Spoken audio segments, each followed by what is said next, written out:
মাঝে মাঝে আল্লাহ আমাদেরকে দুঃখ কষ্ট দিয়ে পরীক্ষা করতে চান, এগুলো আমাদের জন্য খারাপ নয়। এই দুঃখ কষ্ট বিপদ আমাদের কোমরকে সোজা করে, আমাদের পায়ের মাটিকে শক্ত করে, চিল্লায় বলেন ঠিক কি না? প্রতিকূল পরিবেশে কিভাবে বাঁচতে হয় এই দুঃখ কষ্ট আমাদেরকে শিখায়। আল্লাহ আপনি আমার দিলের মধ্যে তাকওয়া দেন, আল্লাহ আপনি আমার দিল বিশুদ্ধ পবিত্র করে দেন। আনতা খায়রু মান যাক্কাহা, আপনি তো হচ্ছেন সর্বোত্তম পবিত্রতাকারী। আনতা ওয়ালিয়ুহা, আপনি তো হচ্ছেন নফসের মালিক। ওয়া মাওলাহা, আপনি তো হচ্ছেন জিন্দেগীর মাওলা। আপনি ছাড়া তাকওয়া দিবে কে? আপনি ছাড়া হেদায়েত দিবে কে? মাওলা আল্লাহুম্মা আসলিহ লি শা'নি কুল্লা ওয়া লা তাকিলনি ইলা নাফসি তারফাত আইন। রাসূলের দোয়া, আল্লাহ আপনি আমার জিন্দেগিটা ঠিক করে দেন, আমার রাত ঠিক করে দেন। আমরা মুসলমান, আমাদের আল্লাহ আছে, আমাদের আখিরাত ভুলে গেলে চলবে না।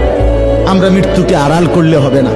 আমার বাপ স্বীকার করলেও মরতে হবে, স্বীকার না করলেও মরতে হবে। হবে কিনা বলেন? চোখ বন্ধ রাখলেও মরতে হবে, চোখ খোলা রাখলেও মরতে হবে।